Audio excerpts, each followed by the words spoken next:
హరే కృష్ణ.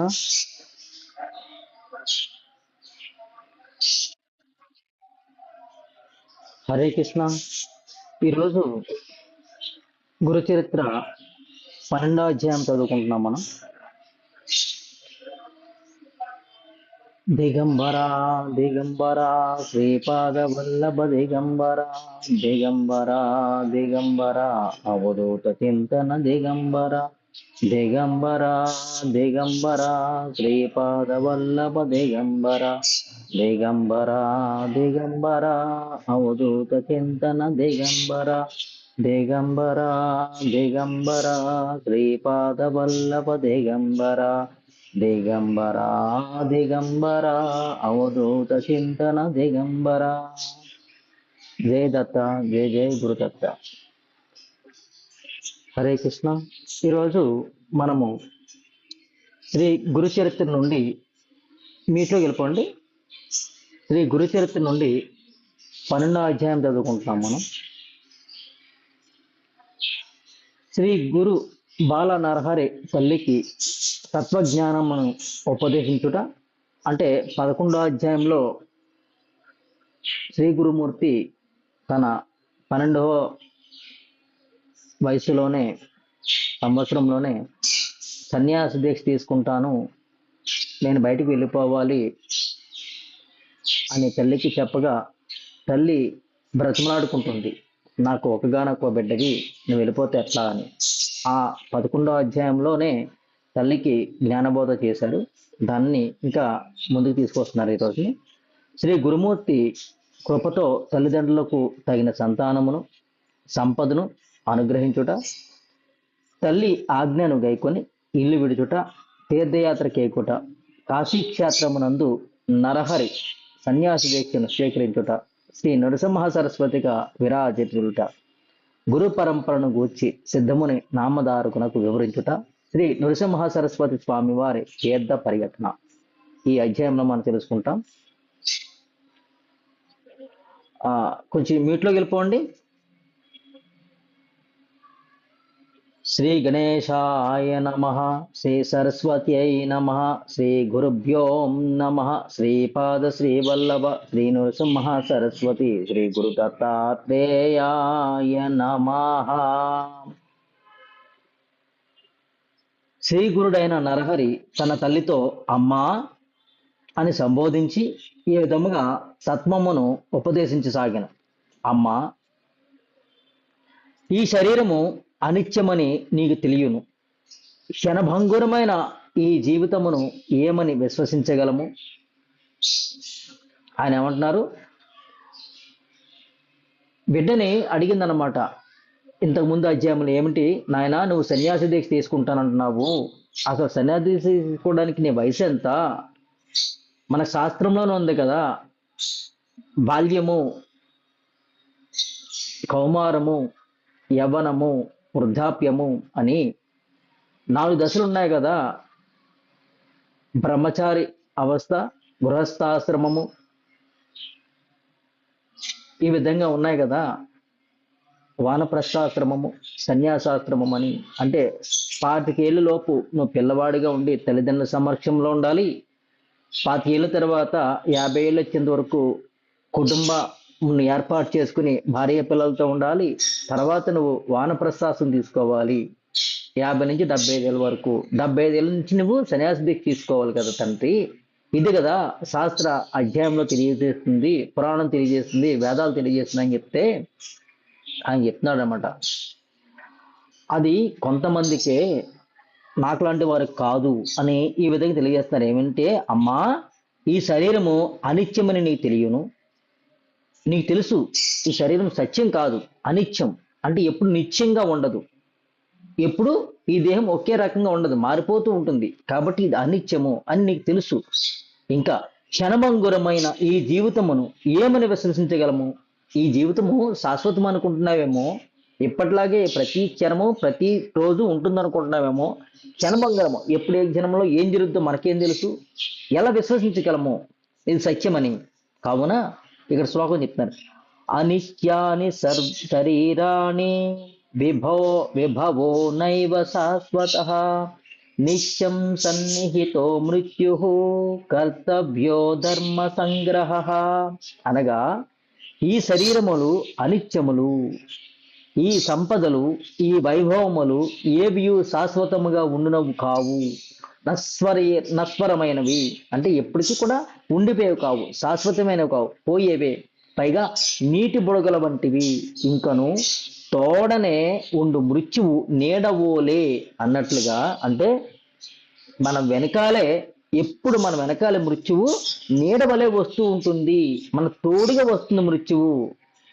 మృత్యువు ఎల్లప్పుడూ మనకు సమీపమునుగా మన తోడునే ఉండును. కావున చక్కగా ధర్మమును ఆచరించుటయే ముఖ్య కర్తవ్యము కావయును.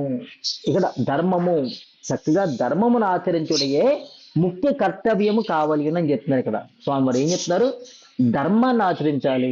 ఎప్పుడు ఆచరించాలి అంటే ఇప్పుడే, ఈ క్షణం నుండి ధర్మంలో ఉండాలి. ఏ ధర్మము అంటే మానవుడిగా పుట్టిన తాను మాధవుడిగా ఎదగడమే ధర్మము. ఏమి? మానవుడిగా పుట్టిన తాను మాధవుడిగా ఎదగడమే ధర్మము. అంటే ఆత్మస్వరూపైన నేను జీవాత్మగా మారిపోయాను కాబట్టి ఈ జీవాత్మతత్వం నుంచి మళ్ళా ఆత్మతత్వంగా ఎదగడమే ధర్మము. ఇంతకు మించి ధర్మము ఈ లోకంలో లేదు, ఉండదు కూడా. ఉన్న ధర్మాలన్నీ కూడా మానవులమైన మనం పెట్టుకున్నవే అని చెప్తున్నారు ఇక్కడ. అది ఇంకా ఏం చెప్తున్నారంటే, శరీరము స్థిరముగా ఉన్నంతలోనే మానవులు ధర్మమును అనుసరించేది ఉచితము. శరీరము స్థిరంగా ఉన్నంతలోనే అంటే శరీరం ఆరోగ్యంగా ఉంది. ఇప్పుడు ఆరోగ్యంగా ఉన్నప్పుడే ధర్మాన్ని ఆచరించాలి. శరీరానికి అనారోగ్యం వచ్చింది, నువ్వు ధర్మం ఏం ఆచరించగలవు?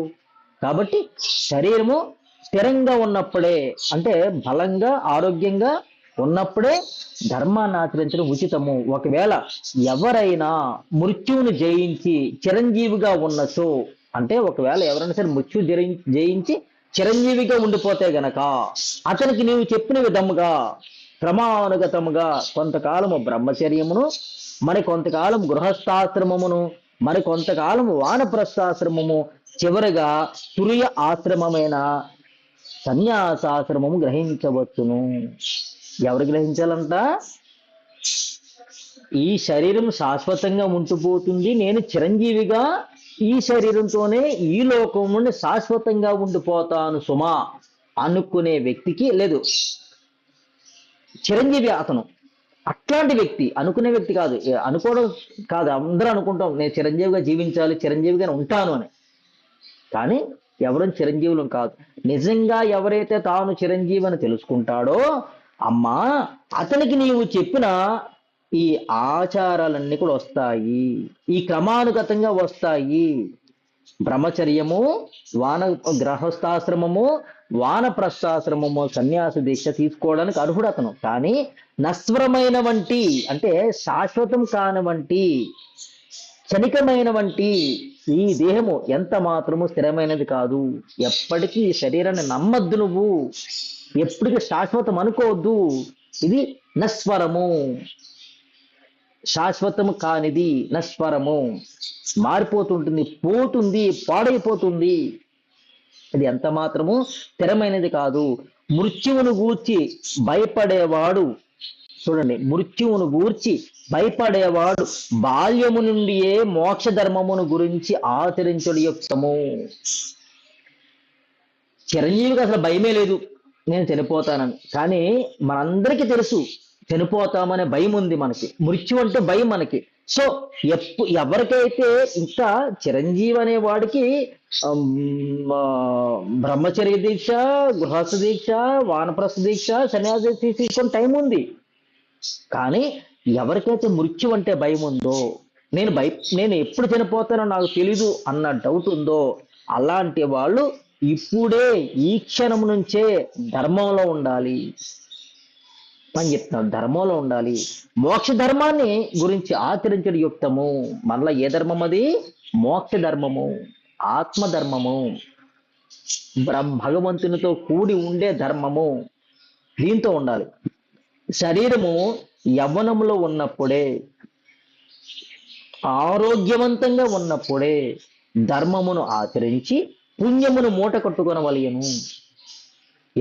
ఎప్పుడు మనము శరీరం యవ్వనంలో ఉన్నప్పుడే, ఆరోగ్యవంతంగా ఉన్నప్పుడే ధర్మాన్ని ఆచరించి పుణ్యాన్ని మూట కట్టుకొనవలను. మృత్యువును జయించిన వారు మాత్రమే వృద్ధాప్యము వచ్చిన తర్వాత ధర్మమును ఆచరించగలరేమో. చూడండి, చిరంజీవి మాత్రమే వయసు మీద పడిన తర్వాత, అంటే వృద్ధాప్యం వచ్చిన తర్వాత ధర్మాన్ని ఆచరించగలడేమో. అది నాకెంత మాత్రమో తెలియదు. ఏమో అన్నాడు ఇక్కడ. అది నాకు తెలీదు, ఎందుకంటే నేను చిరంజీవిని చెప్పడానికి లేదు. కాబట్టి నేను ధర్మాన్ని ఇప్పుడే, మోక్ష ధర్మాన్ని ఇప్పుడే నిన్ను పట్టుకోవాలి తల్లి అని చెప్తున్నాడు. ఆయువు అహోరాత్రములు క్షణికము క్షీణించిపోనే ఉండును. ఆయువు అహోరాత్రాలు క్షణికమట, క్షణక్షణం క్షీణించిపోతూ ఉంటుందట. అందుకే చిన్ననాటి నుండియే ధర్మమును ఆచరింపవలను. అల్పాయుష్కులైన మానవులు జీవితము కొద్దిగా నీరు నిలిచిన గుంటలో చిక్కుపడిన చేపల జీవితము వంటిదే అని గ్రహించవలను. చూడండి, మానవుల జీవితం ఏంటి? అల్పాయుష్కులు. మానవులు అల్పాయుష్కులు. మరి వారు అల్పాయుష్కులైన వారు జీవితము ఎలా ఉంటుందట? కొద్దిగా నీరు నిలిచి ఉంటుందట. అది గుంటలో చిన్న నీరు ఉందట, అందులో చేపలు ఉంటాయట. అందులో చేపలుండి అదే జీవితం అనుకుంటారట. అలాంటి జీవితము మానవుల జీవితం, అల్పాయుష్కుల జీవితము. గుంటలో ఉన్న నీటిలో ఉన్న చేపల వంటి వారు. కనుక ప్రాణమున్నంత వరకు నిష్టగా పరిపూర్తిగా ధర్మమును ఆచరించి తీరవలేను. సూర్యుని యొక్క సంచారం వలన రాత్రి పగలు ఏర్పడుచున్నవి. సూర్యుడు నడుస్తున్నాడు కదా, ఆ నడుస్తున్న వలన రాత్రి పగలు వస్తుంది. ఆయన ఎలాగ నడుస్తాడట?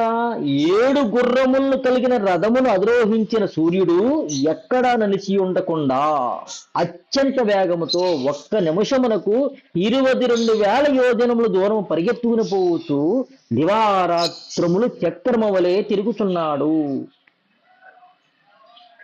ఎలాగట?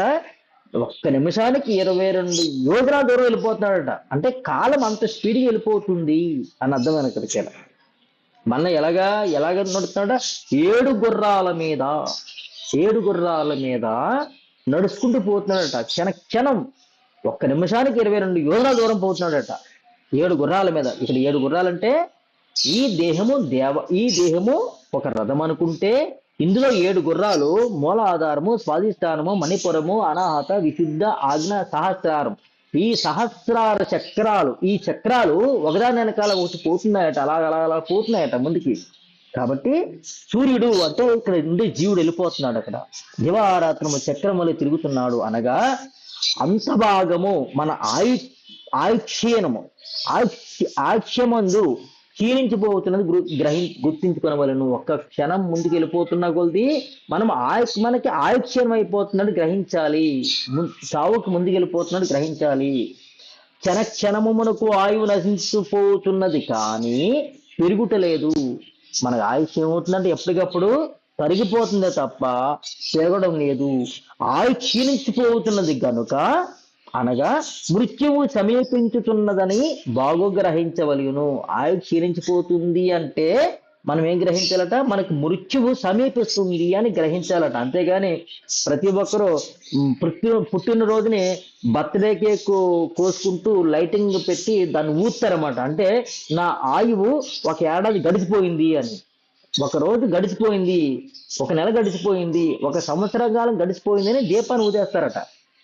ఊదేసి పండగ చేసుకుంటున్నారు. అంటే చనిపోవడానికి దగ్గరికి వెళ్ళిపోతున్నందుకు గాను నా ఆయు తీరిపోతూ చనిపోవడానికి దగ్గరికి వెళ్ళిపోతున్నందుకు పండగ చేసుకుంటున్నాను అన్నమాట. కాబట్టి ఎవరు కూడా 1 రోజు గడుస్తుంది, 1 క్షణం గడుస్తుంది అంటే ఆయువుకి దగ్గరగా మృత్యువుకి దగ్గరికి వెళ్ళిపోతున్నాను. ఆయువు తగ్గిపోతుంది, మృత్యువు దగ్గరికి వెళ్ళిపోతుందని గ్రహించాలి మనం. కాబట్టి ఆయువు క్షీణించుతున్నదని, మృత్యువు సమీపించుతున్నదని బాగు గ్రహించవలను. వర్షము కురిసినప్పుడు వర్షముల మీద పడిన నీరు కొమ్మల మీద నుండి ప్రవహించగా ఒక జల బిందువు ఒక ఆకు చివర నిలుచును, కానీ ఆ నీటి బిందువు కూడా అక్కడ స్థిరముగా ఉండక వెంటనే నేల మీద పడిపోనట్లుగా ఈ శరీరం కూడా స్థిరముగా ఉండదు. ఆకాశం నుంచి వర్షం వస్తుంది, ఆ వర్షము కొండల్లోని కోలల్లోని పడుతుంది, ఒక చెట్టు మీద పడుతుంది, ఆ చెట్టు మీద పడిన నీరు అక్కడ ఆగిపోకుండా కొమ్మల కింద భూమి మీదకి వచ్చేస్తుంది. కానీ ఒకానొక నీటి బొట్టు ఒక కొమ్మ మీద ఒక ఆకు మీద ఆకు చివరిలో ఉంటుంది, కానీ ఆ ఆకు చివరిన నీటి బొట్టు కూడా అక్కడ ఉండకుండా ఒక క్షణకాలం పాటు ఉండి మరుక్షణం అలా నేల మీద పడిపోతుంది. ఆ విధంగా మన శరీరం కూడా ఈ నీటి బిందువు అక్కడ స్థిరముగా ఉండక వెంటనే నేల మీద పడిపోవునట్లుగా ఈ శరీరం కూడా స్థిరంగా ఉండదు. ఇది నీటి బుగ్గ వంటిది. జీవులకు మరణము తథ్యము. యవ్వనము దాటి వృద్ధాప్యము వచ్చే వరకు, లేక ఆ తర్వాతనో లేక అంతకు ముందో ఈ శరీరం నశించిపోవట ఖాయము. అంటే వృద్ధాప్యం వచ్చే వరకు, లేకపోతే ఆ పై వరకు, లేకపోతే అంతకు తర్వాత ఈ శరీరం ఎప్పటికైనా పడిపోవడం ఖాయం. కాబట్టి ఇప్పుడు పడిపోతో తెలియదు. కాబట్టి అమ్మా, అందుకే ఈ దేహమును ఎప్పుడు విశ్వసించకూడదు. ఏం చెప్తున్నాడు? అమ్మా, ఈ శరీరాన్ని ఎప్పుడు కూడా విశ్వసించకూడదు. నీవు మృత్యువు దేహమును అంటి పెట్టుకుని ఏముండును, నిరంతరము నీడవలే మృత్యువు శరీరాన్ని అంటి పెట్టుకునే ఉంటుందమ్మా. ఎప్పుడు వస్తుందో తెలియదు, ఎప్పుడు పట్టుకుపోతుందో తెలియదు. ఇది నీట బుగ్గ వంటిది. అందుకోసము పండుటాకు వృక్షము నుండి రాలిపోవునట్లుగా, పండుటాకు వృక్షము నుండి రాలిపోతుంది, ఆ విధంగా ఈ శరీరం ఎప్పుడు కూడా నమ్మరాదు. ఈ శరీరం ఎప్పుడు కూడా నమ్మరాదు. అది ఎప్పుడు రాలిపోవునో ఎవరికీ తెలియదు. అంటే పండుట, వృక్షం మీద ఉన్న పండుటాకు ఎప్పుడు రాలిపోతుందో తెలియదు. అదే విధంగా ఈ శరీరం కూడా ఎప్పుడు పడిపోతుందో తెలియదు. కాబట్టి ఎవరికైనాను జరామరణములు శాశ్వతంగా ఎప్పుడు జరుగుతుంటాయి. జరామరణములు విశ్వసించకుండా శీఘ్రముగా మోక్ష ధర్మములను ఆచరించవలను. జరామరణలు ఎప్పుడు తప్పవు. వృద్ధాప్యము నుండి శరీరము కృషించుటే ధర్మాచరణ అసంభవము. వృద్ధాప్యమునందు అంటే ముసలితనం వచ్చాక ధర్మాచరణాన్ని ఆచరిస్తాను అని చెప్పడము సరైనది కాదు. అది ఎప్పటికీ జరగదు. ఇది అసంభవం, కష్టతరము కాగును. కష్టతరం ఎప్పుడు కూడా. కాబట్టి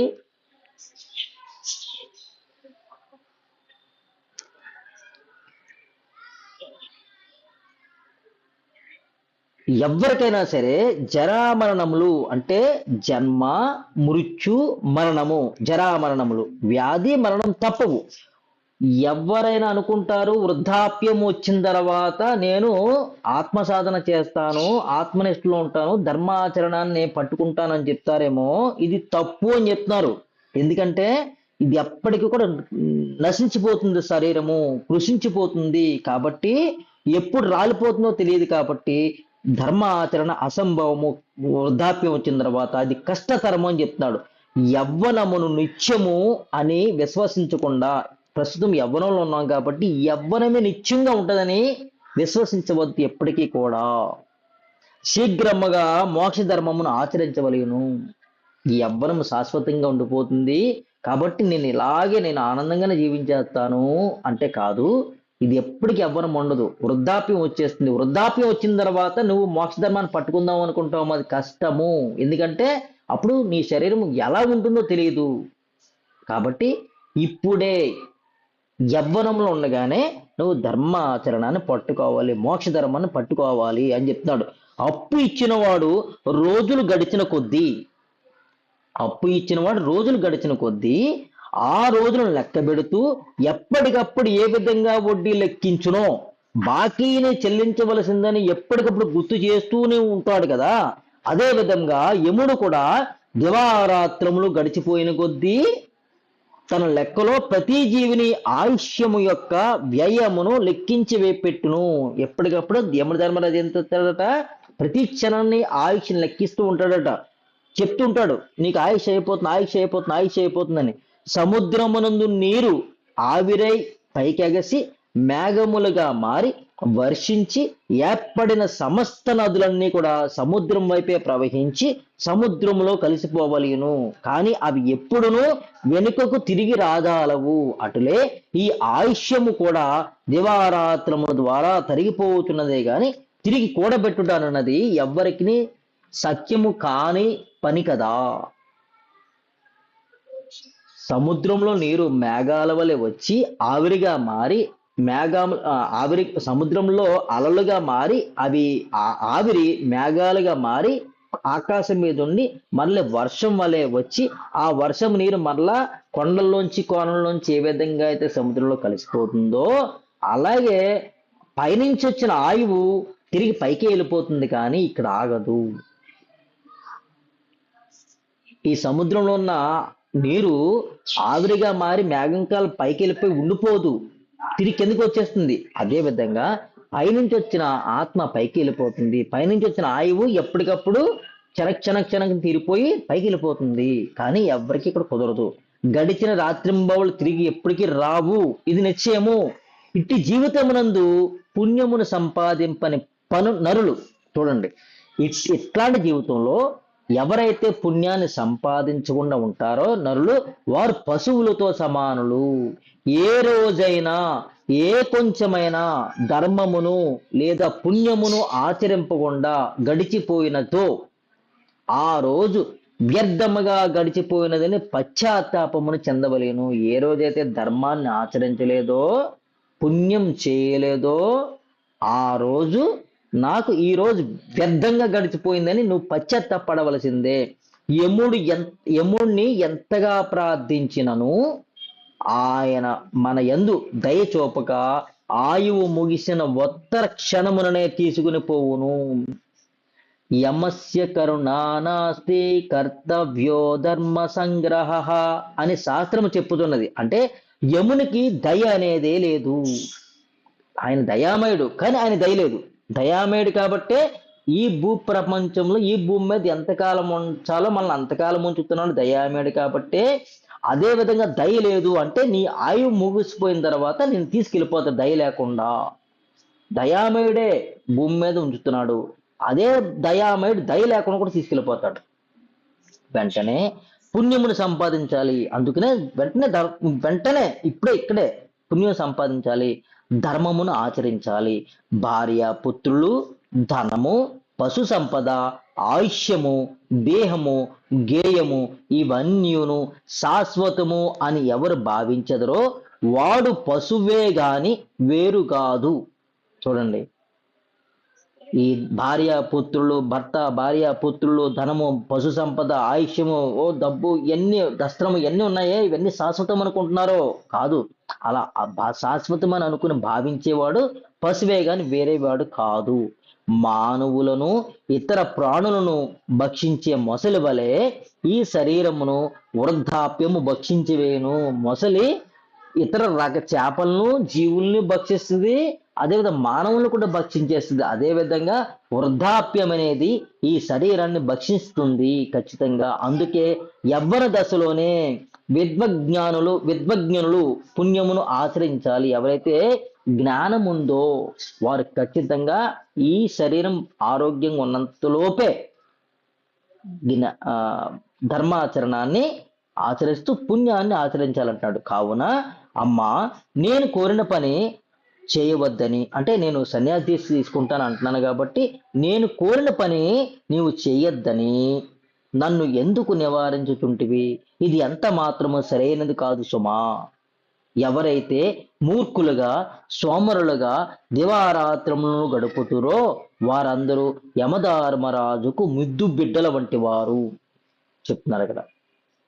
కాబట్టి అమరత్వమును అమృతత్వమును సంపాదించుకుని కోరిక గల యోధులందరూ తప్పక ధర్మమును ఆచరింపవలను. ఈ సంసారము ఒక స్వప్నము వంటిది. మీ అందరికీ చాలా రోజులు బట్టి ఇదే చెప్తాను, ఒక కళ లాంటిది అనుకోండి. కళ జాగృత ప్రపంచంలో మనం ఉన్నామనుకున్నది కూడా కళే. ఎందుకంటే నిద్రలో స్వప్నావస్థలో వేరే ప్రపంచంలోకి వేరే జీవులతో ఉంటాము. అక్కడ వేరే రాజ్యాన్ని వేరే లోకంలో ఏర్పాటు చేసుకుంటాము. అది కళ, నిద్దట్లో కలగన్నాము, ఇది కూడా కళ వంటిది అని చెప్తున్నారు ఇక్కడ. కాబట్టి సంసారము ఒక స్వప్నము వంటిది. సంసారం అంటే కుటుంబము, సంసారము అని భౌతిక వ్యవహారం వస్తుంది. ఆధ్యాత్మిక వ్యవహారం అంటే పుడతము, జీవించడము, చనిపోవడము, ఇది కూడా ఒక సంసారమే. ఇదంతా కూడా ఒక స్వప్నము వంటిది. మల్లెపువ్వు ఉదయమున వికసించి సాయంత్రమునకు ఎట్లు వాడిపోవునో శరీరం కూడా అట్లే వాడిపోవుట తథ్యము. తలుక్కున మెరిసి వెంటనే అదృశ్యపోయేడి మెరుపు వలె దేహం కూడా ఎప్పుడో ఏ క్షణమునో అదృశ్యమైపోవునే గాని స్థిరముగా ఉండజాలదు. నేను వృద్ధాప్యము వచ్చిన తర్వాతనే ధర్మమును సంపాదించేదను, పుణ్యకార్యము చేసేదను అని తలంచువాడు అసమర్థుడు, అజ్ఞాని, మూర్ఖుడు అని పిలవబడును అని ఈ విధంగా 8 ఏండ్లు అంటే 12 కదా, 8 ఏండ్ల ప్రాయము కలిగిన ఆ బాలుడు అనేక విధములుగా తల్లిదండ్రులకు జ్ఞానోపదేశమును చేయుచుండెను. జ్ఞానోపదేశం చేసేటట ఈ విధంగా అనేక విధాలుగా. అంటే ఇంకా చాలా చెప్పుంటాడు మనకి. ఇక్కడ ఇంతవరకు ఈ సిద్ధమునీశ్వరుడు చెప్పాడమంట నామదాయకుడికి. అక్కడ ఉన్న వారందరూ కూడా, అంటే ఈ పిల్లవాడు ఒక కార్యం జరుగుతుంది కదా, ఆ కార్యంలో చెప్పిన వ్యవహారం ఇదంతా తల్లిదండ్రులకి. అక్కడున్న వారందరూ కూడా ఒక నామాన్ని పెట్టి ఓంకారం జపం చేయిస్తున్నారు తల్లిదండ్రులు. ఆ సమయంలో జరిగిన వ్యవహారం అంత ఇది. అక్కడున్న వారంతా అబ్బా ఈ పిల్లవాడేమిటి ఇంత గొప్ప సత్యమును తత్వమును బోధించుట ఏమిటి అని విస్మయపడుతున్నారట. ఇదేమి సోద్యమో, ఎప్పుడు వినలేదు కనలేదు అని కొందరు ముక్కు మీద వేలేసుకుని స్థానువుల వలె ఆశ్చర్యపడి తిలకించుతుండ్రి. కుమారుని మాటలు వినని ఆ తల్లి ఇట్లా అన్నదట. కుమారుని మాట విని తల్లి అన్నదట, దేవా కుమారా, నీవు మాకు చక్కని జ్ఞానబోధ చేసేటివి, ఇదంతయు సత్యమే, కానీ నేను అజ్ఞానురాలను, నా విన్నపమును వినుము అని అతనికి చేతులెత్తి నమస్కరించి తిరిగి ఇట్లు చెప్తుందట. పుత్ర, నీవు మా కులదేవతవు, నాకు 4 పుత్రులు కలుగుదురని ముందే నాకు బోధ చేసేటివి. ఇంతవరకు అధ్యాయంలో చెప్పాడమంటే నీకు 4 పుత్రులు పుడతారమ్మా అని. అయితే మాకెంత మాత్రము విశ్వాసము కలుగుటలేదు. ఓ పక్కన చూడండి, దేవా కుమారా, నీవు మాకు చక్కని జ్ఞానమో చేసావు, ఇదంతా కూడా సత్యమే, కానీ నువ్వు మాకు 4 పుత్రులు కలుగుతారని చెప్పావు కదా, ఇదంతా మాత్రము మాకు విశ్వాసం కలగట్లేదు. కావున మాకు 1 పుత్రుడు కలుగునంత వరకు నీవు మా వద్దనే మా ఇంటినే ఉండవలెను. అంటే ఇక్కడ విశ్వాసం లేక కాదా తల్లికి, ప్రేమ కొద్దీ ఆ బిడ్డని తన దగ్గర ఉంచుకోవాలని మాయామోహంతో కోరిన కోరికది. ఒకవేళ అప్పటి వరకు నీవు ఇంటిని వెళ్ళుటకు నేను అంగీకరించను, నేను అనుమతి ఇవ్వను, ఇది నిశ్చయము అని విన్నవించినది. ఒకవేళ నా మాట ధిక్కరించి నీ వెళ్ళిపోయినచో నేను వెంటనే నా ప్రాణములను వదిలివేసేదను.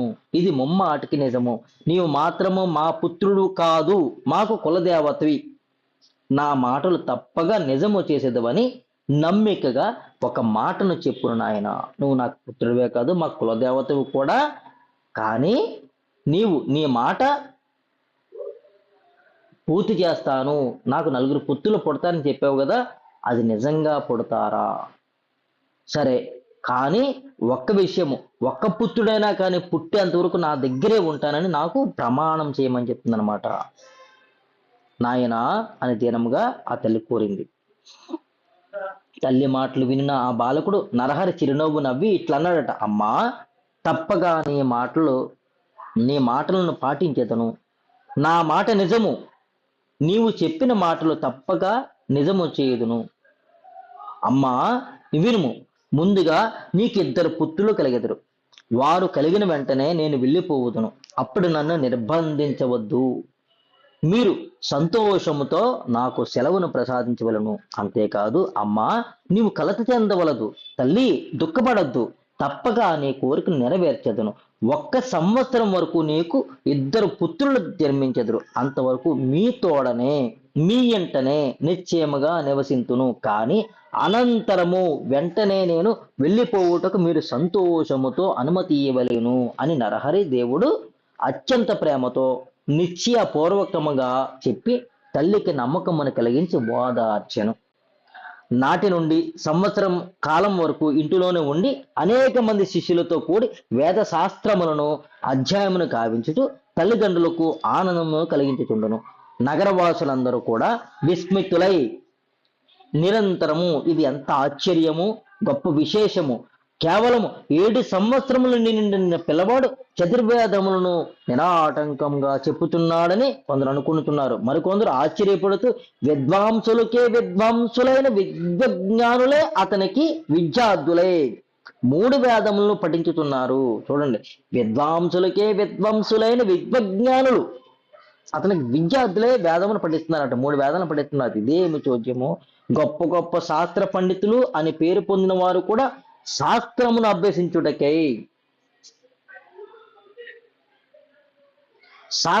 అభ్యసించుటకై ఇతని వద్దకు వచ్చి చేరుతున్నారు. కానీ అనేక మంది జనులు ఆ నరహరి అనే బాలును చూసి ఇతడు బాలుడు కాదు, మానవుడు కాదు, కారణ జన్ముడే, అవతార పురుషుడే, మనందరికీ గురువే, గురుమూర్తియే అని ఒకరితో ఒకరు అత్యద్భుతముగా చెప్పుకొనుచున్నారట. ఈ విధముగా 1 సంవత్సరం కాలం పాటు ఆ బాలనరహరి వారింటిలోనే ఉండిపోయాను. ఇంతలో తల్లి గర్భవతి అయి మహాదానందమును అనుభవించుండెను. ఇప్పుడు ఇతడు మన వంశోద్ధారకుడు, మన కులదేవత, అసామాన్యమైన ప్రతిభావంతుడనే భావనతో ఆమె తన కుమారుడిని నిత్యము ఆరాధించుతుండెను. ఒకానొక గుప్తనిధి దొరుకుట వలన మానవుడు ఎంతటి అఖండమైన ఆనందమును సంతోషమును పొందగలడో అంతులేని దానిని గూర్చి మనము ఏమని చెప్పగలము. అదే విధంగా ఆ తల్లి తన కుమారుని చూసి, అంటే ఒక గుప్తధనము, అంటే మనకి తెలియకుండా ఒక గుప్తధనము, ఒక లంకి బిందెలను దొరికితే ఎంత గొప్పగా మనము ఆనందపడిపోతాము. అదే విధంగా ఆ తల్లి ఆనందపడిపోతుందట. తన కుమారుని చూసి, ఆ కుమారుని యొక్క వైభవమును చూసి లోకుల నోట మాట విని అత్యంత ఆనందభరితురాలవుతుంటుంది. నిరంతరం కూడా ఆ విధంగా ఆనందాన్ని అనుభవిస్తుందట. గర్భవతి అయిన తల్లికి 9 మాసముల నుండి సుఖప్రసవం అయ్యను. అత్యంత సుందరముగా ఉన్న 2 మగ పిల్లలు కవలలుగా జన్మించిరి. పుత్రులు జన్మించినందులకు తల్లిదండ్రులు మేరలేని సంతోషమును పొందిరి. శ్రీగురుని ఆశీస్సులకు మురిసిపోయిరి, కృతజ్ఞతను చాటుకొనిరి. గురుమూర్తి మాటలు అసత్యములెట్లగును. అందుకే విద్వజ్ఞనులందరూ కూడా గురువచనమును సత్యమని భావించవలను, గట్టి నమ్మికతో ఉండవలయను. అంటే గురుమూర్తి ఒక మాట ఇచ్చారంటే ఆ మాట ఎట్లా అసత్యం అవుతుంది? కాదు, సత్యమే అవుతుంది అని విశ్వాసంతో ఉండమని చెప్తున్నారు అక్కడ. అదే సత్యమని చెప్పుచుండెదరు. ఈ ప్రకారముగా జన్మించిన కవల పిల్లలకు 1 ఏడాది ప్రాయము వచ్చి ఆ పైన 3 నెలలు గడిచింది. 1 ఏడాదిలో వెళ్ళిపోతున్నాడు. ఆ విధంగానే కాకుండా ఇంకా ఎక్స్ట్రా 3 నెలలు కూడా ఉన్నాడట. అప్పుడు ఒకరోజు తల్లి పిల్లలను బొజ్జగించుతూ ఆడించుతూ చంటి బిడ్డలను చూసి మురిచిపోతున్న సమయమున శ్రీగురుడైన నరహరి తల్లి వద్దకు వచ్చి ఇట్లా అన్నాడట, అమ్మా, ఇక నేను వెళ్ళేదను, నాకు అనుజ్ఞను నొసగవలిగను.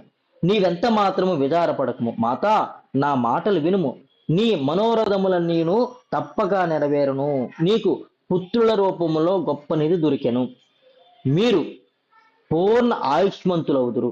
మరి కొంతకాలం వరకు నీకు 2 కుమారులు కలిగెదరు. ఆ తదుపరి 1 కుమార్తె కూడా కలుగును. నీ మనోవాక్కాయములన్నీ కూడా నెరవేరును. మీరందరూ అత్యంత సుఖ సౌఖ్యములతో నుండెదరు. ఇప్పుడు నాకు అనుమతించగలవు. నా స్వభావమును అనుసరించి నేను వెడలిపోయేదను. నీవు ప్రసన్నురాలువై ఉందువుగాక అని వినయంతో తల్లి యొక్క అనుమతిని కోరుతూ నరహరి పలికెను. అంతటా తల్లిదండ్రులు మిగులు సంతోషించి అతని చరణములపై తల నుంచి తదుపరి వారు ఎట్లా అన్నారట, కుమారా, నీవు మా కులదేవతవు. నీతో మాట్లాడుట మాకు అసఖ్యమవుతున్నది స్వామి. మాయా ప్రపంచములో పడి దారి కనబడక బాధపడుతున్నాము. మేము జ్ఞానహీనులము. మాకు నిజస్వరూపము జ్ఞానము కలుగట్లేదు. నీ స్వరూపమును ఎంత మాత్రము తెలియలేకున్నది. మాయామోహితులమై స్వార్థపరతములన నీ గొప్పతనమును తెలుసుకొనలేకపోతుమి. స్వామి, మాయామోహము చేత లేదా అజ్ఞానం వలన నీవు మా కుమారుడివి అని భావించి తెలియక మేము చేసిన అపరాధములన్నీ క్షమించి మమ్మల్ని ఉద్ధరింపజేయగలవు. కేవలము పుత్రునిగా పసివాడిగా భావించి అప్పుడప్పుడు ఎంతో నిష్ఠూరముగా మాట్లాడుతుని అందుకు మమ్మల్ని క్షమించగలవు. సహబోధన సమయమునందు శయనించునందు కూర్చుని ఉన్నప్పుడును నిద్ర లేకుండుగాను ఆకలితోనూ విసిగించి ఉందుము. వెంటనే నిన్ను ప్రేమతో ఎత్తుకొనకుండగా లాలించి పాలించకుండా ఒకంత బాధించి ఉందుము. దేవా, అందులకు మమ్మల్ని క్షమించు నాయనా. నిన్ను ఎత్తుకోకుండా ఆడించకుండా ముద్దాడకుండా కొన్ని రోజులు ఉన్నాను, అందుకు నన్ను క్షమించు తండ్రి అని అడుగుతుంది. నాయన తండ్రి, మా వంశమున తరింపజేయుట కొరకే నీవు మా ఇంట అవతరించితివి. శనిత్రయోదశి నాటి ప్రదోషక సమయమునందు ఈశ్వరుని ఆరాధించిన దానికి తగు ఫలితము దొరకుట చేత నేను నీకు తల్లినయ్యే భాగ్యమును పొందగలిగితిని. ఆనాడు గురుమూర్తి ఈ తల్లికి శనిత్రయోదశి నాడు ప్రదోషకాలం అంటే సాయంత్రం 5 నుంచి 7 లోపు, ఆ రోజు శనిత్రయోదశి రోజుని ఈశ్వరుని పూజించమని చెప్పాడు గురుమూర్తి. అప్పుడు నీకు బిడ్డగా నేను వస్తానని చెప్పాడు. కాబట్టి ఆ తల్లి ఆ రోజు చేసిన దానికి గాను ఈరోజు నరహరి రూపంలో ఈ తల్లి కడుపు పడ్డాడు ఈయన. ఇక ఇప్పుడు మా గతి ఏమిటి? కృపామూర్తి, నీవే చెప్పవలేను. జనన మరణములనే కష్టముల నుండి దూరము చేసి మమ్ము తరింపజేయము తండ్రి.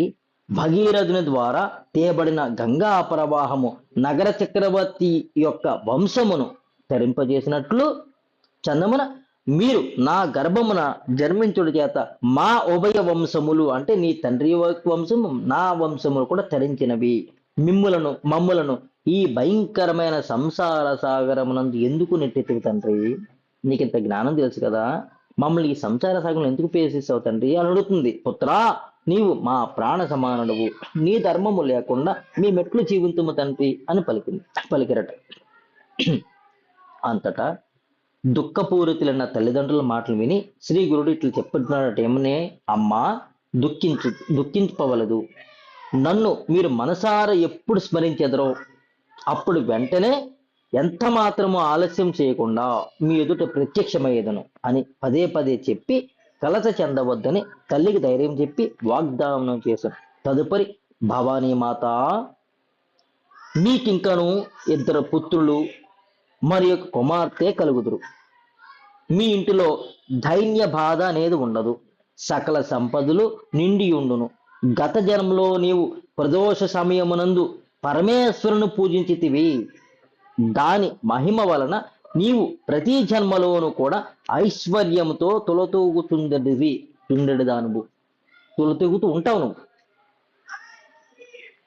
పినాకీ పానీయగు మహాదేవుని పూజించుటచే ఇహలోకములో సర్వసౌఖ్యములు లభించుడియేగాక దేహము చాలించిన పిదప పరలోకము కూడా నీకు లభించును. ఇక మీదట నీకు పునర్జన్మ ఉండదు. నీవు పరమేశ్వరుని పూజించినందులకే నేను నీ గర్భవాసమును అవతరించితిని, నీ ఇచ్చను నెరవేర్చితిని. కావున నాకు ఇప్పుడు అనుమతి ఇవ్వవలసింది అని కోరుకున్నాడట. తిరిగి మరలా 32 సంవత్సరముల అనంతరము నీకు నా పునర్దర్శనము ప్రాప్తించును. నేను బద్రీవనమునకు వెళ్ళుచుంటిని అని పలికి వెంటనే అతడు బయలుదేరాడట. తల్లిదండ్రుల వద్ద సంతోషపూర్వకమైన అనుమతిని తీసుకుని శ్రీగురుడు సహజలీలతో బయలుదేరను. ఈ వార్తను తెలిసిన నగరవాసులందరూ వచ్చిరి. వారందరికీ వీడ్కోలు పలుకుతుండిరి. వారందరూ కూడా వీడ్కోలు పలుకుతున్నారట. తల్లిదండ్రులు కూడా వీడ్కోలు పలికిరి. నగరములోని స్త్రీలందరూ కూడా ఈ బ్రహ్మచారి తపస్సునకు బయలుదేరను. ఇతడు మానవ దేహంతో కనిపించుతున్నాడు, కానీ నిజమునకు ఇతడు పూర్ణ అవతార పురుషుడే అని భావించుతుండేది. మరికొందరు ఈ విశేషమును చూడుడు, ఈ పిల్లవాడు తపస్సు చేసుకున్నటకే బయలుదేరిపోతుండగా తల్లిదండ్రులు అత్యంత సంతోషముతో మిగులు ప్రీతితో అతనికి అనుమతించుతుండిరి. వీరి గుండె ఎంత బండరాయో కదా అని కొంతమంది అనుకుంటున్నారట. మనస్సును కఠోరము చేసుకుని కర్కశ హృదయముతో పంపించి వేస్తున్నారు కదా అని భావించుచుండిరట. మరికొందరు ఇతడు పిల్లవాడు కాదు, కేవలము త్రిమూర్తుల అవతారమే, ఇతడు పిల్లవాడు కావాడు, కేవలము త్రిమూర్తుల అవతారమే, ఇది నిశ్చయము, ఇందులో ఎంత మాత్రము అనుమానం అనేది లేదు, ఇదంత మాత్రము అనుమానమనేదే లేదు సుమా. లేనిచో 7 ఏండ్ల ప్రాయములోనే నిరాఘాటముగా వేదములను ఎట్లు పఠించగలడు అని అనుకుంటున్నారట కొంతమంది. అంతేకాదు ఉపనయనం జరుగుతున్న సమయంలో సమస్త వేదములను శాఖలతో సహా కంఠస్థముగా కంఠోపాఠముగా పలికినవాడు మానవ మాత్రుడు కాదు సుమా అని సాధుజనులందరూ కూడా ప్రశంసించుచుండరి. అట్లు సాధుజనులందరూ ఆయనకు సాష్టాంగ ప్రణామము చేయుచుండరి.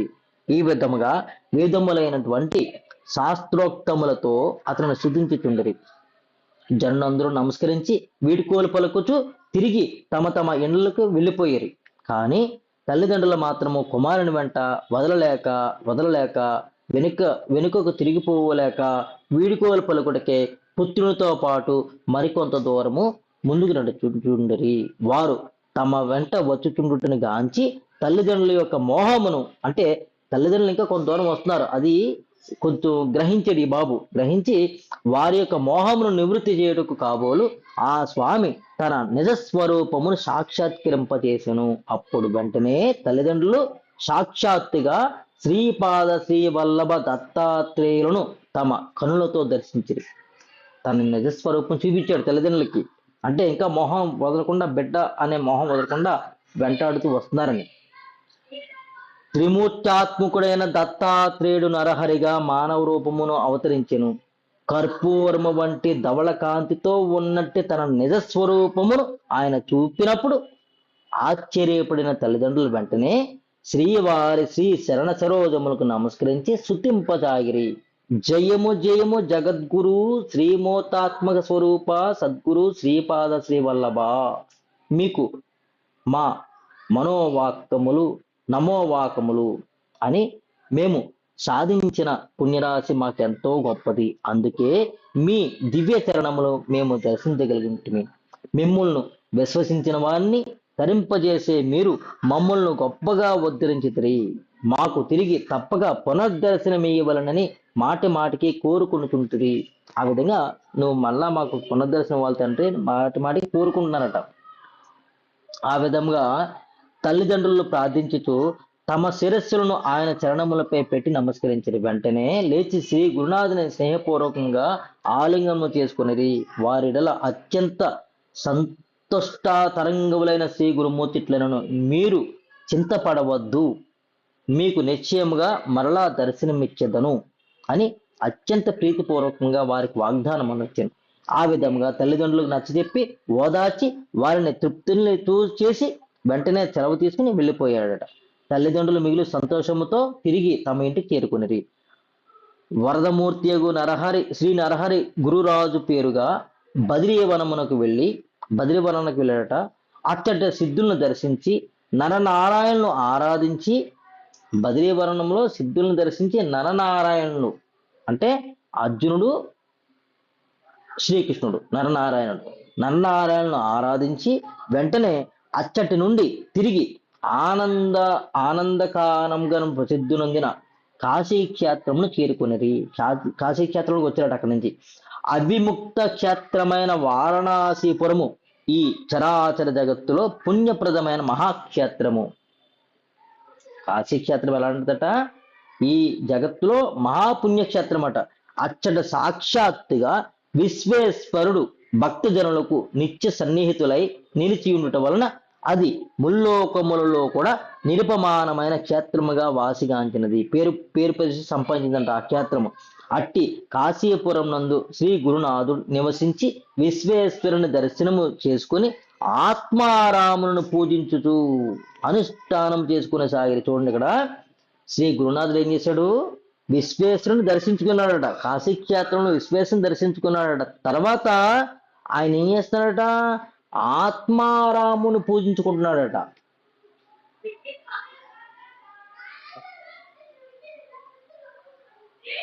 కాశీక్షేత్రంలో విశ్వేశ్వరుని దర్శించుకుని తన యొక్క ఆత్మారామును పూజించుకుంటున్నాడట. ఇక్కడ కాశీ విశ్వేశ్వరుడు ఎవరు, ఆత్మారాముడు ఎవరు అంటే ఆ కాశీ విశ్వేశ్వరుడే ఈ ఆత్మారాముడు. బయట కాదు, లోపల పూజించాలి, మనస్సులో పూజ చేయాలి. అది ఆత్మారాముని పూజ. అంటే నిరంతరం ఆత్మతత్వంతో ఉండడమే రామ పూజ. ఆత్మారాముని పూజ అంటే ఆత్మతత్వంతో కూడి ఉండడము. ఆత్మారామును పూజించు అనుష్ఠానం చేసుకుని సాగిరి. ఈ రకంగా కాశీ పట్టణమునందు శ్రీ గురుమూర్తి కొంతకాలము అష్టాంగయోగ సాధనలతో తపస్సు చేసెను. చూడండి, శ్రీ గురుమూర్తి ఏం చేస్తున్నాడు కాశీక్షేత్రంలో? అష్టాంగ యోగ సాధనట. అష్టాంగ యోగం అంటే చూడండి, అష్టాంగ యోగం అంటే యమ నియమ ఆసన ప్రాణాయామ ప్రత్యాహార ధారణ ధ్యాన సమాధి. ఏంటి? యమ నియమ ఆసన ప్రాణాయామ ప్రత్యాహార ధారణ ధ్యాన సమాధి అష్టాంగ యోగము. ఈ అష్టాంగ యోగములో యమములో 5 ఉంటాయి. అష్టాంగ యోగంలో యమంలో 5 ఉంటాయి. ఏంటి? ఒకటి అహింస. అహింస అంటే ఎవరికి ఏ విధమైన హాని చేయరాదు, ఇది అహింస. ఏమి? ఆ హాని మాటపూర్వకంగా కావచ్చు, లేదా మనసుపూర్వకంగా కావచ్చు, లేదా పని ద్వారా కూడా కావచ్చు, ఏ విధంగా కూడా హాని చేయరాదు, ఇది అహింస. హింస అంటే చేయడము, అహింస అంటే చేయకుండా ఉండడము. అహింస. తర్వాత సత్యం. సత్యం అంటే నిజాయితీగా ఉండడము, జీవితాంతం సత్యాన్ని పట్టుకుని ఉండడము. మూడవది అస్థేయము, అంటే ఇతరులది దొంగతనం చేయడము.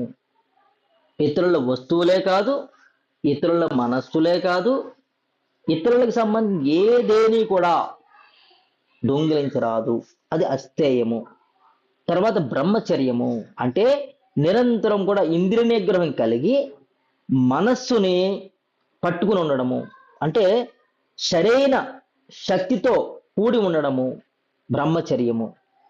ఆ శక్తి అది బ్రహ్మంతో చరించడమే బ్రహ్మచర్యము. ఇంద్రియ నిగ్రహం కలిగి బ్రహ్మంతో చరిస్తూ ఉండాలి, ఇది బ్రహ్మచర్యము. అపరిగ్రహము అంటే అవసరానికి మించి సంపాదన. అపరిగ్రహము అవసరానికి మించి సంపాదన అంటే అవసరానికి మించి సంపాదించకూడదు, నీకు ఎంత అవసరమో అంతే సంపాదించాలి. యమములు ఏమొస్తాయి? అహింస, సత్యము, ఆశ్రయము, బ్రహ్మచర్యము, అపరిగ్రహము యమములో. తర్వాత నియమము. నియమంలో మళ్ళీ 5 వస్తున్నాయి. ఈ నియమం ఎందుకు? వ్యక్తిగత నియమాలు. ఇవి మానవ జీవన శైలికి మెరుగుపరిచేది అనమాట. మానవ జీవన శైలిని మెరుగుపరిచేది నియమము. ఈ నియమంలో మళ్ళీ 5 ఉన్నాయి. ఏమిటి? శౌచము, సంతోషము, తపస్సు, స్వాధ్యాయం, ఈశ్వర ప్రణిధానము. ఈ శౌచం అంటే ఏంటి? శరీరము మనస్సు శుభ్రత. శరీరము శుభ్రంగా ఉండాలి పైన, మనస్సు కూడా శుభ్రంగా ఉండాలి. మనస్సు శుభ్రంగా అంటే ఏమిటి?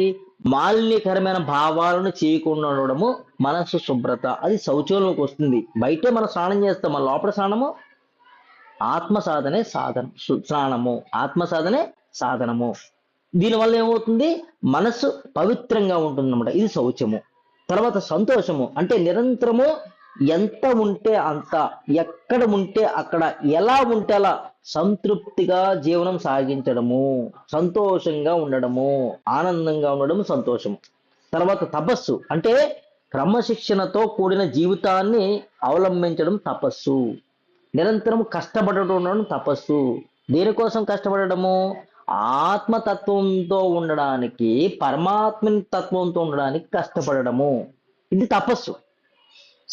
తర్వాత స్వాధ్యాయనము, ఇది ఆత్మ ఉద్ధరణ పనికొస్తుంది, ఆత్మ పరిశీలన. స్వాధ్యాయం అంటే ఆత్మ పరిశీలన. స్వ అధ్యాయం అంటే స్వ అంటే నాకు, స్వ అంటే నాకు, నేను, నాతో, నాకు సంబంధించి అధ్యాయనం అంటే నేను ఎవరు, ఇక్కడికి ఎందుకు వచ్చాను, అసలు ఈ శరీరం ఏంటి, ఈ జీవితం ఏంటి, అసలు ఇదంతా ఎందుకు, ఇది స్వ అధ్యాయనము. ఈ స్వాధ్యాయమును చేయడము అంటే ఇంకా ఏం చేయాలి? స్వాధ్యాయం చేయాలంటే శాస్త్రాలను కూడా అధ్యయనం చేయాలి. శాస్త్రాలను అధ్యయనం చేస్తూ ఉంటే నేనెవరో తెలుస్తుంది. అది స్వాధ్యాయం. స్వాధ్యాయం అంటే తనను తాను విచారణ చేసుకోవడము, శాస్త్రాలను అధ్యయనం చేసుకోవడం. ఏ శాస్త్రాలు అంటే ఆత్మ సంబంధమైన శాస్త్రాలు మాత్రమే ఇక్కడ తీసుకోవాలి మనం. తర్వాత ఈశ్వర ప్రణిధానము అంటే నిరంతరము దేవునితో కూడి ఉండడము, దేవుడితో విశ్వాసంతో, దేవునికి శరణాగతి చెంది పూర్తి విశ్వాసంతో కూడి ఉండడము ఈశ్వర ప్రణిధానము. ఇదంతా కూడా మనకి అంతర్గత శాంతి పెంచుతాయి. ఈ నియమం ఏం చేస్తుంది? అంతర్గత శాంతి పెంచుతుంది. ఇందాక మనకు యమ ఏం చేస్తుంది? బయట సంబంధాల్లో శాంతిగా ఉంచుతుంది యమము. నియమం ఏంటి? అంతరంగా శాంతిగా ఉండడానికి పనికి వస్తుంది. తర్వాత ఆసనము అంటే ఈ ఆసనం దేనికి? శరీర స్థితి అంటే యోగాసనాలు అన్నమాట. ఈ యోగాసనాలు శరీరాన్ని బలంగా ఉంచడానికి మరియు ఇంకా దేని పనికొస్తుంది? ఆరోగ్యంగా ఉండడానికి పనికొస్తుంది. ఈ యోగాసనాల్లో పద్మాసనం వేసుకోవచ్చు, వజ్రాసనం వేసుకోవచ్చు, తాడాసనం కూడా వేసుకోవచ్చు. వజ్రాసనము, పద్మాసనము చాలా ఉత్తమమైనవి. అంటే ఎక్కువ సమయము భగవంతునితో కూడి ఉండడానికి ఈ ఆసనము ఎంతో ముఖ్యము. ఈ ఆసనం వేసి కూర్చోవాలంటే నీ యోగాసనాలు చేస్తూ ఉండాలి. తర్వాత ప్రాణాయామము అంటే ఆయామము అంటే ప్రాణ అంటే జీవశక్తి, ఆయం అంటే నియంత్రణ అంటే ప్రాణశక్తిని నియంత్రించడము, అంటే ఎక్కువ సేపు శ్వాస తీసుకుని ఉండడము ప్రాణాయామము. ఈ ప్రాణాయామం వల్ల ఏమవుతుంది? నీకు జీవశక్తి పెరుగుతుంది, ఆయు ప్రమాణం పెరుగుతుంది. ఈ ఆయు ప్రమాణం దేనికి పెంచుకోవాలంటే నేను నాతో ఉండడానికి, లేదు నేను భగవంతునితో ఉండడానికి ఈ ఆయు ప్రమాణం పెంచడానికి ప్రాణాయామం వస్తుంది. తర్వాత ప్రత్యాహారణ అంటే ఇది ఒక ముఖ్యమైన మలుపు, మనిషికి ముఖ్యమైన మలుపు. ఎలాగంటే మనస్సును బయటికి పంపకుండా లోపలికి తెచ్చుకోవడం ప్రత్యాహారము. అంటే ఇంద్రియాలని బయటికి పంపకుండా, అంటే కళ్ళు, చెవులు, ముక్కు, నోరు, నాలిక ఇవన్నీ కూడా బయటికి వెళ్ళకుండా, ప్రపంచంలోకి వెళ్ళిపోకుండా అంతర్ప్రపంచంలో లోపల తెచ్చుకోవడము ప్రత్యాహారము. అంటే ఒక ఉదాహరణకి మనము ఏదైనా ఒక శబ్దం వచ్చిందనుకో, ఆ శబ్దం వింటాము కానీ ఆ శబ్దం లోపల తెచ్చుకోము. ఎందుకంటే లోపల నేను నాతో ఉన్నానుగా. అదే నేను బయట ఉంటే కనుక ఆ శబ్దము వినబడుతుంది, ఆ శబ్దం లోపలికి వస్తుంది బయట ఉంటే కనుక. అది ప్రత్యాహారం. తర్వాత ఆరవది ధారణ. ఈ ధారణ ఏంటంటే ఏకాగ్రతకి పనికొస్తుంది. అంటే ఒకే విషయంపై ఏకాగ్ర చిత్తంతో ఉండడం ధారణ. సపోజ్ ఇప్పుడు ధ్యానం చేస్తున్నాము అంటే శ్వాస మీద ధ్యాస పెట్టడం ధ్యానము, ధారణ. శ్వాస మీదే ధ్యాస, ఇది ధారణ. లేదు ఒక దీపాన్ని చూస్తున్నాము, దీపాన్ని ఏకాగ్రతతో చూడడం ధారణ. అంటే మనస్సు నిశ్చల స్థితికి ఏర్పడడానికి ఇవన్నీ కూడా మార్గాలు అన్నమాట ధారణ. నెక్స్ట్ ధ్యానము. అంటే ధ్యానం అంటే ఏమిటి? ముక్కు మూసుకుని కూర్చోవడం ధ్యానం కాదు. నిరంతర ధ్యాన సాధన అంటే నిరంతరం కూడా పరమాత్మలతో కూడి ఉండడము ధ్యానము. అంటే లోతుగా, అంటే నిరంతరము కూడా మనము మనస్సు బయటికి వెళ్లకుండా ఒకే దానిపై నియంత్రణ చేయడము ధ్యానము. అందుకే మీకు అందరికీ చెప్తున్నాను, ప్రతిరోజు ప్రతి క్షణము కూడా ఎరుకుతో ఉండడము ఇది ధ్యానము. ఇలా ఎరుకుతో ఉండకపోవడం పరధ్యానము. కాబట్టి ధ్యానం చేస్తూ ఉండాలి నిరంతరం కూడా. తర్వాత 8 సమాధి. ఈ సమాధి స్థితి ఏంటంటే ఇప్పటి వరకు చేసిన దానికి అనుగుణంగా మనస్సు పూర్తిగా నిశ్చలమైపోయి ఏకాగ్ర చిత్తంతో ఏ ఆలోచన లేకుండా హాయిగా ఆనందంగా ఉండడమే సమాధి స్థితి. అంటే స్వామివారు ఏం చేస్తున్నారు? అష్టాంగ యోగాన్ని పట్టుకున్నారు. యమ, నియమ, ఆసన, ప్రాణాయామ, ప్రత్యాహార, ధారణ, ధ్యాన సమాధి స్థితిలో ఉంటున్నారు నిరంతరం కూడా.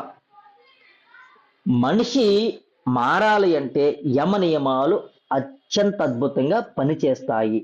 మళ్ళీ ఒకసారి చెప్పుకుందాము. యమములో అహింస, సత్యము, ఆశ్రయము, బ్రహ్మచర్యము, అపరిగ్రహము. నియమాలు ఏంటంటే శౌచము, సంతోషము, తపస్సు, స్వాధ్యాయం, ఈశ్వర ప్రణిధానము. ఈ యమ నియమాలు ఆచరిస్తేనే కానీ ఆసన ప్రాణాయామాలు చేయడం కుదరదు. ఈ ఆసన ప్రాణాయామాలు చేస్తేనే కానీ ప్రత్యాహారం చేయడం అవ్వదు. ప్రత్యాహారం చేస్తేనే కానీ ధారణ జరగదు. ధారణ చేస్తేనే కానీ ధ్యానం కుదరదు. ధ్యానం కుదిరితేనే కానీ సమాస్థితికి వెళ్ళడానికి అవ్వదు. చూడండి, మనం ధ్యానము ధ్యానము ధ్యానం అంటాము. ధ్యానానికి ముందు ఎన్ని ఉన్నాయి? ఇన్ని ఉన్నాయి. యమం ఉంది, నియమం ఉంది, ఆసనం ఉంది, ప్రాణాయామం ఉంది, ప్రత్యాహారం ఉంది, ధ్యానం ఉంది, తర్వాత ధ్యానం. ఇంత ఉంది. ఈ విధంగా స్వామివారు ఇవన్నీ కూడా చేస్తున్నారట.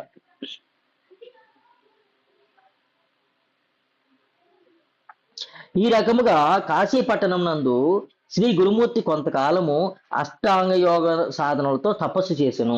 కాశీనగరమునందు గల అనేక మంది తాపసులు, సన్యాసులు, యతులు, అవధూతులు, ఎందరో సాధకులు కఠినమైన తపస్సును ఆచరించుచుండెడి వారు యోగాభ్యాస దురంధరులు. నైష్టిక బ్రహ్మచారి అయిన శ్రీగురుడు చేయుచున్న తపస్సును చూసి తమలో తాము విస్తుపోతుంటారు. వాళ్ళే గొప్ప ఆసనాలు, గొప్ప యోగాభ్యాసం చేస్తున్నారు, కానీ ఈ శ్రీ గురుమూర్తి చేసే దాన్ని ఇంకా విస్మయంగా చూస్తున్నారట. అనేక విధములుగా కఠినమైన తపస్సును ఆచరించుచున్న ఈ బ్రహ్మచారిని చూడుడు అద్భుతమైన వర్చస్సును కలిగి నిర్మలమైన ఇతని మనస్సులో ఎంతటి దృఢమైన వైరాగ్యం ఉన్నదో కదా. ఆహా, వీరిని దర్శించిన మనం ఎంతటి ధన్యులమో కదా అని భావించుచుండేటివి. అతనికి శరీరము ఎడల స్వార్థం ఎంత మాత్రము లేదు. 3 వేళల మణికర్ణికా తీర్థమునందు స్నానము చేయుచుండును. నిజమునకు ఇతడు సన్యాసాస్త్రమును స్వీకరించుటకు అచ్చమైన యోగ్యత కలిగిన వాడు. ఇంకా సన్యాసి కాలేదు అక్కడ. సన్యాసాశ్రమం స్వీకరించుటకు అచ్చమైన యోగ్యత కలిగిన వాడు అని ఈ విధంగా కాశీ క్షేత్రంలో ఎందరో నిత్యము అతన్ని స్తుతించుచుండిరి, ప్రశంసించుచుండిరి.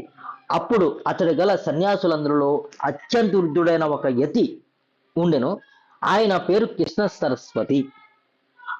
అతడు గొప్ప బ్రహ్మజ్ఞాని, గొప్ప తపస్సంపన్నుడైన ఆ కృష్ణ సరస్వతి నరహరిని అత్యంత స్నేహభావంతో చూచుచుండేవాడు.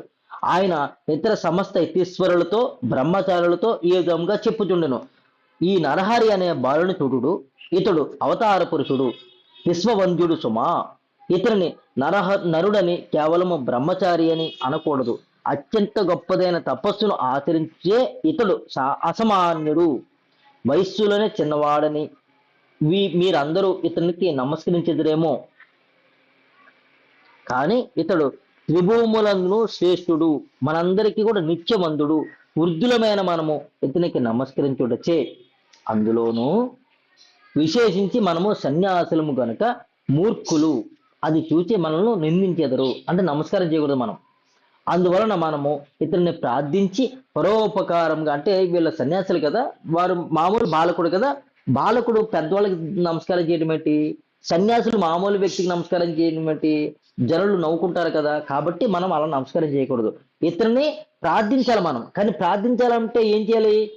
ప్రార్థించి పరోపకారముగా విశ్వశ్రేయస్సుపకారమునకై ఇతనిచే సన్యాసమును స్వీకరింపజేసినచో మన మనస్సులు తృప్తి చెందును, స్థిరమగును. లోకానుగ్రహ నిమిత్తముగా ఇతడు సమర్థ సద్గురువులుగా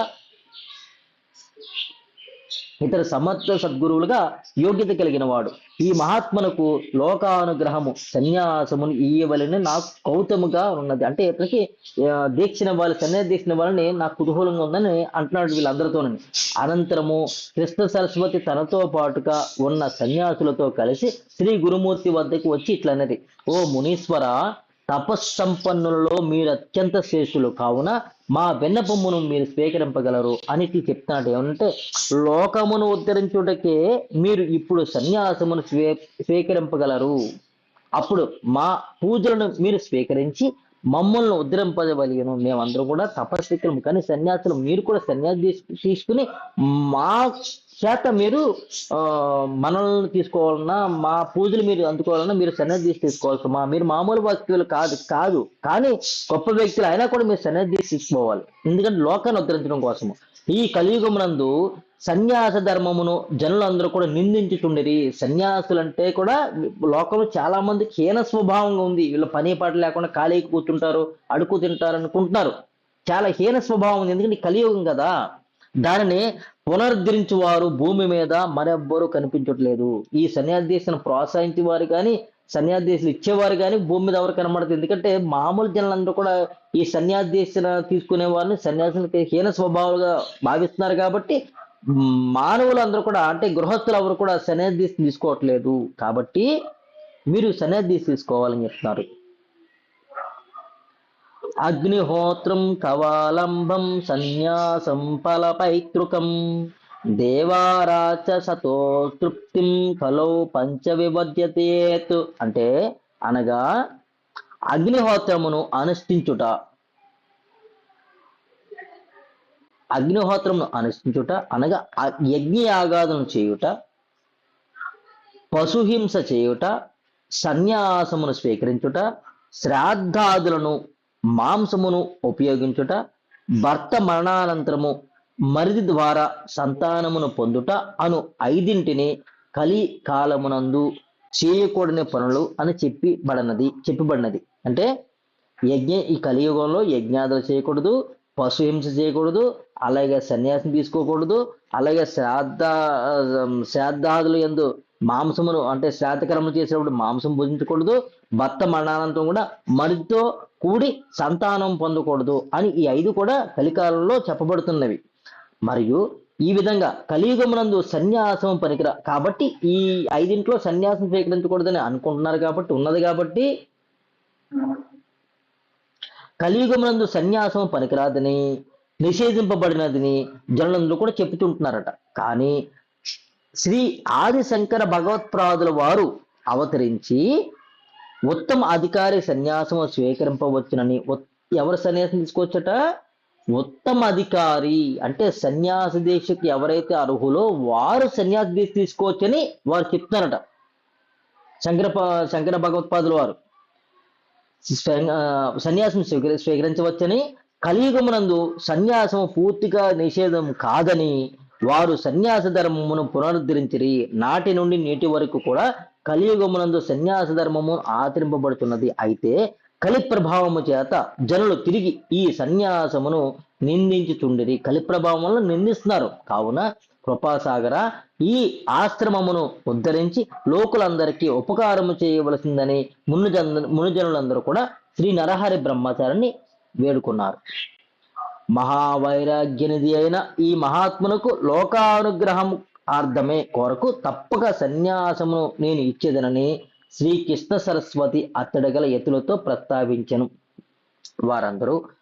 వారందరి యొక్క వినమ్మును ఆలకించిన శ్రీ గురుమూర్తి నరహరి వృద్ధయతి అయిన శ్రీ కృష్ణ సరస్వతిని తన గురువుగా స్వీకరించి ఆయన నుండి సన్యాసాశ్రమమును స్వీకరించను. ఇప్పుడు ఈ విధంగా సన్యాసాస్త్రం తీసుకున్నాడు కదా అని సన్యాసాస్త్రం స్వీకరించాడని సిద్ధమునింద్రుడు చెప్పగా నామధారకుడికి ఒక ప్రశ్న ఉదయించిందట. నామధారకుడికి సిద్ధమునేశ్వరుడు ఈ విధంగా చెప్పాడు. వెంటనే నామధారకుడికి ఒక ప్రశ్న ఉదయించింది. ఏమిటి? అయ్యా కృపానిధి మునివర్య,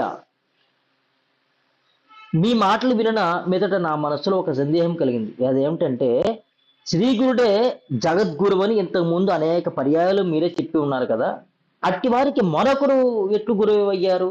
శ్రీగురుడే జగద్గురువు కదా, మన అట్లాంటి వారికి మళ్ళా కొత్త గురువు ఏంటి? అసలు గురువు ఎవరు? గురువు ఎందుకు అయ్యారు అలాగా? త్రిమూర్త్యాత్కుడి అవతారమును అది గౌణము చేసినట్లుగా గోచరించుతున్నదే అని సందేహపూర్వకంగా ప్రశ్న వినిపించిన. అంటే ఇతను త్రిమూర్తాత్మకుడు కదా, బ్రహ్మ విష్ణు మహేశ్వర స్వరూపాత్మకుడు కదా ఇతను.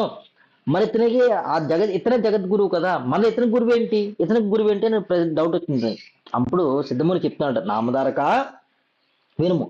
పూర్వము శ్రీరామచంద్రుడు అవతరించినప్పుడు వశిష్ఠముని వద్ద శిష్యత్వం చేయలేదా? శ్రీరామచంద్రుడు ఎవరు? దేవాది దేవుడే కదా, శ్రీ మహావిష్ణువే కదా శ్రీరామచంద్రుడికి భూమి మీదకి వచ్చాడు. మరి అసలుకి గురువు ఎవరు? వశిష్ఠముని. అసలు వశిష్ఠముని ఇతను గురువు ఏంటి? ఇతను పరబ్రహ్మ స్వరూపము కదా, కానీ మానవ దేహం ధరించాడు కాబట్టి ఇక్కడ ఇలాగ ఉంటుంది. ఇలా తీసుకోవాలి. ఇది ఒక సిస్టము. 8వ అవతారమూర్తి అయిన శ్రీకృష్ణ భగవానుడు అవతరించినప్పుడు సందీపముని గురువుగా స్వీకరించలేదా?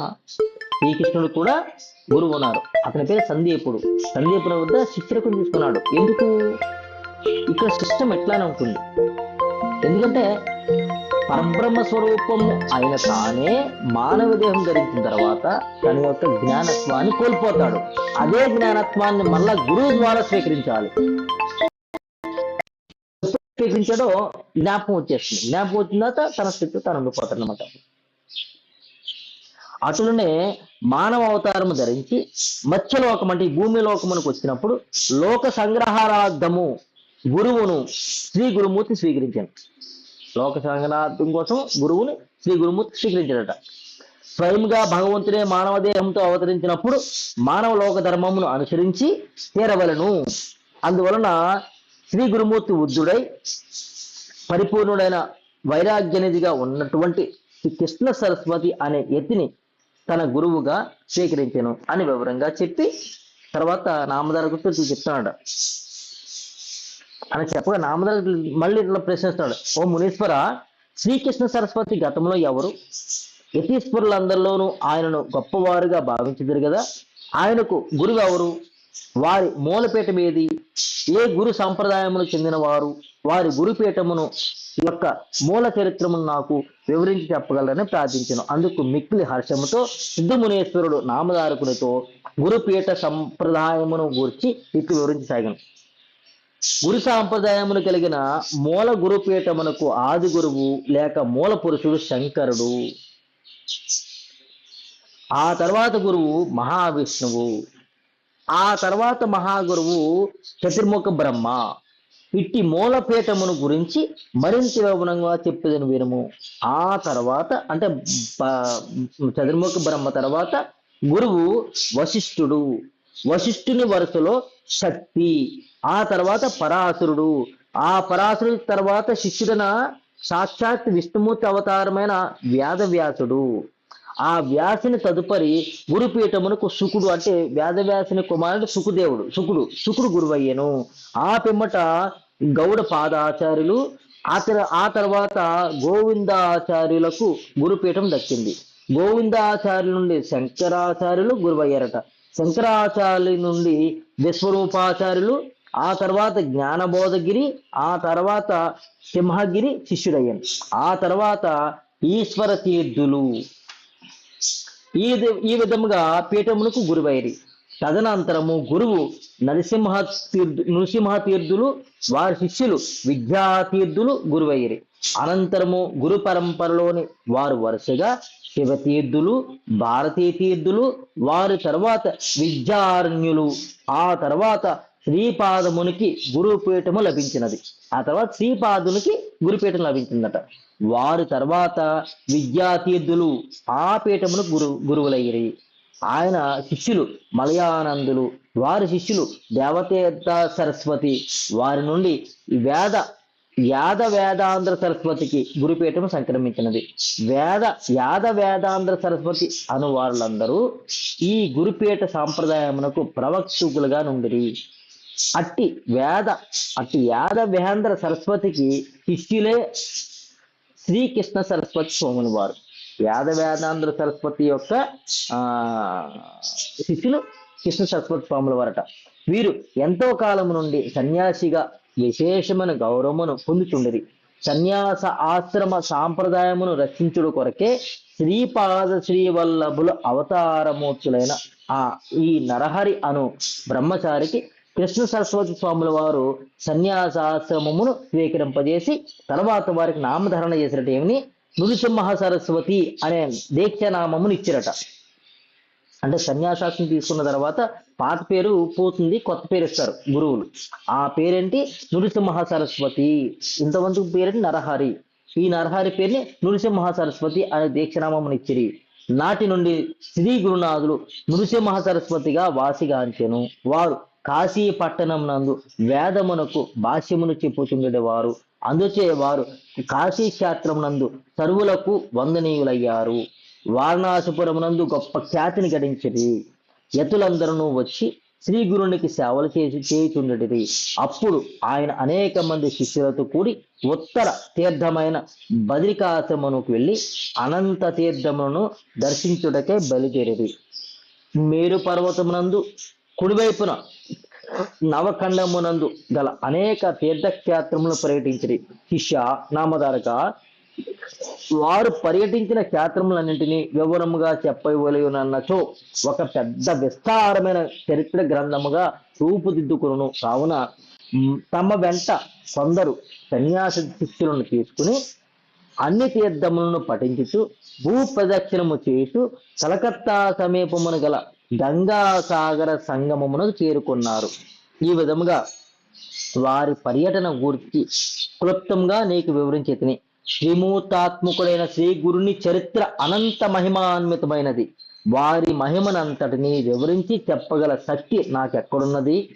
గురుదేవుడు గంగా సాగరము నుండి తటాకయాత్ర అంటే గంగా ప్రదక్షిణము చేయుచు ప్రయాగకు చేరుకునేది. శ్రీ గురుమూర్తి ప్రయాగ క్షేత్రమునందు నివసించిన సమయమునందు మాధవుడు అనే పేరు గల ఒక ద్విజుడు వచ్చి వారిని దర్శించును. మాధవుడు అనే పేరు గల ద్విజుడు వచ్చి దర్శించాడట. మాధవుడు ఆ బ్రాహ్మణుని ఎడల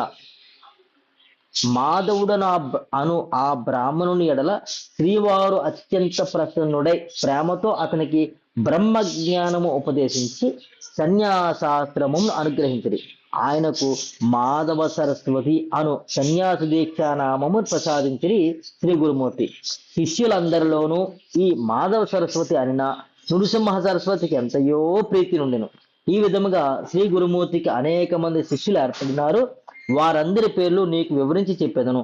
ఏకాగ్ర చిత్తుడివే వినుచుండుము అని నామదారుకునకు సిద్ధమునేశ్వరుడు చెప్పుతున్న సంవాదమును గంగాధరాత్మజ్ఞుడైన సరస్వతి వివరించుతున్న నా కామధేను వంటి గురు చరిత్రమును చదివిన వారు గాని వినిన వారు గాని మహాజ్ఞాన సంపన్నులయ్యదురని వారికి చతుర్విధ పురుషార్థ ఫలములు వెంటనే సిద్ధించును. ఇది శ్రీ గంగాధర సరస్వతి విరచితమగు సిద్ధనామధారక సంవాదాత్మకమైన పరమ కథాకల్పతరువగు శ్రీ గురు చరితామృతమునందరి శ్రీ నృసింహ సరస్వతి ఉపాఖ్యానమును జ్ఞానకాండమునందు శ్రీ గురు చరితాద్రశ్రమణ గ్రహణము శ్రీ గురు చరితాద్రశ్రమ గ్రహణము శ్రీ గురుపరా కథనము అను 12వ అధ్యాయము సమాప్తము. జై దత్త గురుదత్త, జై దత్త గురుదత్త, జై దత్త గురుదత్త. బ్రహ్మశ్రీ సహర స్వరూపమఖిలం లింగం జగద్వాప్యకం సత్యం జ్ఞానమనంతమక్షరమజం శాంతం బహిర్వ్యాపకం స్వచ్ఛందం సుగుణాశ్రితం సదమలం సర్వేశ్వరం శాశ్వతం వందేహం గురు పూర్ణబోధమనిశం శ్రీ దత్తయోగీశ్వరం. జయ దత్త గురుదత్త. దిగంబరా దిగంబరా శ్రీపాదవల్లభ దిగంబర, దిగంబరా దిగంబరా అవధూత చింతన దిగంబర, దిగంబరా దిగంబరా శ్రీపాదవల్లభ దిగంబర, దిగంబరా దిగంబరా అవధూత చింతన దిగంబర, దిగంబరా దిగంబరా శ్రీపాదవల్లభ దిగంబర, దిగంబరా దిగంబరా అవధూత చింతన దిగంబర. జై గురుదత్త.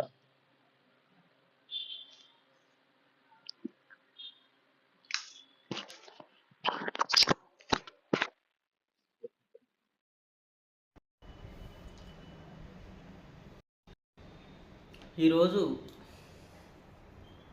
చాలా ముఖ్యమైన గ్రంథ పఠనం జరిగింది. మానవుల అందరమైన మనము ఆత్మజ్ఞానాన్ని సంపాదించడానికి ఎప్పుడు మనకు సుముఖము అంటే ఇప్పుడే, ఈ క్షణమే. ధర్మాన్ని, మోక్ష ధర్మాన్ని పట్టుకోవాలి. నిరంతరం పరమాత్మనితో కూడి ఉండాలి. అందరూ ఇప్పుడు యవ్వనంగా ఉన్నాం కదా, గృహస్థులుగా ఉన్నాం కదా, మనకి మోక్ష ధర్మము కష్టమేమో అనుకుంటారు. ఇంకా ఈ మోక్ష ధర్మాన్ని పట్టుకోవడానికి వయసు పడిన వాళ్ళు పట్టుకుంటారంటారు. వయసు పడిన వాళ్ళు పట్టుకోవడం కుదరదు. వాళ్ళు మంచం మీద ఉంటారు. వయసులో ఉన్నవాళ్ళు రోడ్డు మీద ఉంటారు, బయట బహిర్ముఖంగా ఉంటారు. మరి మోక్ష ధర్మాన్ని ఎవరు పట్టుకోగలరు అంటే, ఎవరైతే ఈ జన్మనే ఆఖరి జన్మ చేసుకోవాలి, నేను పరమాత్మలో కలవాలి అని ఎవరైతే అనుకుంటారో వారు మాత్రమే మోక్ష ధర్మాన్ని పట్టుకోగలరు. వారు మాత్రమే అర్హులు. మన ఆ అర్హత మనకు ఉందో లేదో మనం తెలుసుకోవాలి కూడా.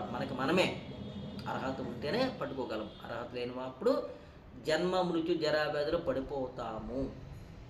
హరే కృష్ణ.